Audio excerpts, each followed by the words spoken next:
اعوذ باللہ من الشیطان الرجیم بسم اللہ الرحمن الرحیم رب اشرح لی صدری ویسر لی امری واحلل عقدۃ من لسانی یفقہوا قولی۔ آسمانوں اور زمین کی چابیاں۔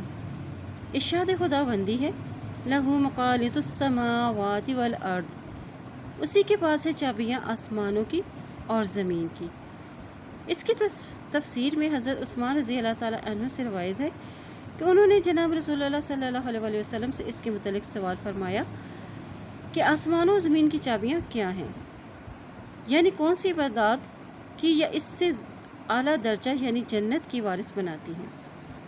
تو جناب رسول اللہ صلی اللہ علیہ وسلم نے ارشاد فرمایا، لا الہ الا اللہ واللہ اکبر وسبحان اللہ وبحمدہ واستغفر اللہ ولا حول ولا قوة الا باللہ الاول والآخر والظاہر والباطن وبیدہ الخیر یحیی ویمیت وہو علی کل شیء قدیر۔